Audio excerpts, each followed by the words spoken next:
Hey friends, it's Lady Ambrosia. I hope you all are doing well. Today I wanted to talk to you a little bit about the Jinn and kind of what that means and how we can better understand this spiritual entities.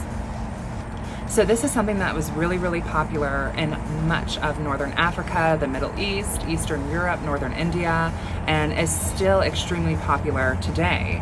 This is something that has existed well before the monotheism within the Middle East and those centralized areas that we've been talking about, and has made such an impact that is now a fundamental part of the major religion of Islam, but has existed before Islam. So Jinn, D-J-I-N-N, roughly translates to the hidden ones, or the concealed ones, or the shadowed, the veiled, the cloaked. And oftentimes, especially here in the West, you will hear people talking about shadow people. And the connection between Jinn in the East and shadow people in the West, they're very similar stories and very similar accounts. So first, let's kind of talk about the creation mythos of the Jinn and kind of how the Jinn came to be. It is believed that this spiritual race of the Jinn have existed well before mankind. And that is because they are born and created out of two elements, air and fire, and they are often associated with smokeless flames. So they are made up of smokeless fire. You will see Jinn spelt in a few different ways. You'll see D-J-I-N-N. You'll see, oh, there's a hummingbird. Sorry, I got distracted. That was really cool. You'll see Jinn as J-I-N-N and D-J-I-N-N. Either way, it's referencing the same thing, and the translation is roughly the same. You have seen depictions of these spiritual creatures in various different ways. A really popular one is Arabian Nights, where you have the story of Aladdin, where you have the genie, which is a kind of modern twist on the original Jinn.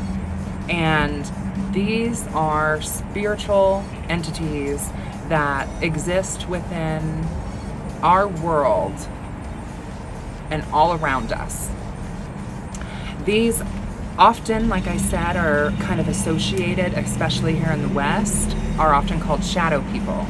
And you can go on YouTube, you can go on Google, you can see countless stories of Westerners talking about these shadow people and these experiences that they've had, similar to Celtic folklore, when they talk about the little folk, the wee folk, the fae, and how they are kind of this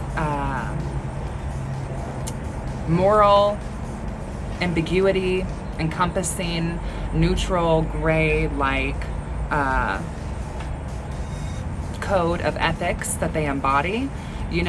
It's not something that is totally dark and sinister, and it's definitely not something that is full of light and love and pushes forth the development of mankind. That's not the fae, and that's not the Jinn. And there's also a lot of similarities between the fairy folklore and Jinn folklore. So that also kind of brings about the question of, are these spiritual races related? Because you have these cultures, miles apart, that are retelling similar stories, just slightly based off of a different landscape and culture and, geography. There are numerous natural landmarks in the Middle East that are associated with Jinn, just like there are landmarks, in Ireland and Scotland that are associated with the wee folk as well. There have been accounts of, American soldiers over in the Middle East experiencing the Jinn. There have been stories of people here in the West talking about these shadow people, and these stories of the shadow people almost mirror the stories of the Jinn. So kind of going into the Jinn being the embodiment of smokeless fire. They are the concealed ones. They are the shadow ones. They are believed to be present in our world. They are believed to be invested in our lives, not necessarily to better our lives or to aid us in any way, shape, or form, but more so out of curiosity. Now, when the monotheistic kind of ideology came out through Northern Africa and Eastern Europe and the Middle East and India and that whole kind of centralized area, the idea and perception in the cultures of jinn vastly shifted, and it kind of went from a place of the jinn being almost recognized as primordial spirits of nature, being the embodiment of smokeless fire, to being almost demonic. And you'll see this a lot if you're familiar at all with the Quran, and you'll see this in that of how the jinn are almost made into a dark, demonic force that wants to corrupt mankind. And I absolutely, agree to an extent that in a lot of the folklore there are stories of jinn, harming mankind or negatively influencing people. But the same can be said about the Fae folk as well. And I think the same can be said about the majority of,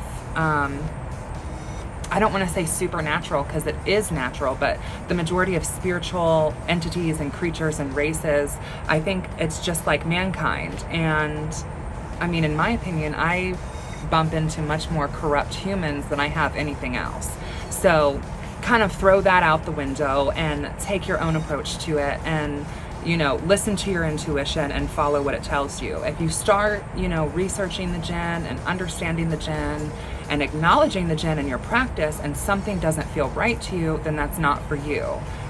For me personally, I have experienced the jinn in my own way, through a textbook sense of understanding the jinn more, but then also through my own path and my own practice and trying to reach out and understand. In a lot of Arabic folklore, it's believed that everyone essentially has their own shadow, their own concealed. And you'll hear, a lot of witches talking about shadow work. And to me, I really believe that shadow work can coincide with working with the jinn, as they are the concealed ones, as they are made of smokeless fire. And so working that shadow work and working with your inner self, I think, is really fruitful with working with the jinn. And same with some of their original folklore in the Middle East, where essentially each human soul has a jinn, almost kind of like a guardian angel, but not a guardian angel, like not an angel, but a jinn. And this jinn is invested in your life, and this jinn has been with you from the get-go. This jinn is always present, and this kind of ties in with that feeling of always feeling like being watched. And a lot of people are very uncomfortable about that feeling of feeling stalked or feeling paranoid or feeling watched. And in the jinn folklore, it's believed that this is your jinn watching over you and looking after you, not necessarily to aid you or protect you, but that just is connected to you. And that you can use that for better or for worse, depending on your own relationship with this jinn. But it is believed that everyone has their own jinn. And what you decide to do with that is up to you. But your jinn knows your secrets, and your jinn sees the parts of you that are hidden because the jinn is hidden. The jinn sees the parts that you veil because the jinn is veiled. So as a witch and as a practitioner, working with jinn can be incredibly fruitful, especially if you're going to work with other jinns that are not your own. Because, if someone else, let's say Molly Sue, has this jinn over her, and you're looking at this jinn and working with this jinn, her jinn knows Molly. Her jinn knows, what goes on behind closed doors. So you can imagine how that could be fruitful. So I don't believe that the jinn is something to be, afraid of. I don't believe that the jinn is something to also take lightly. It can be a nerve-wracking experience, and it can be unsettling, and it can produce anxiety.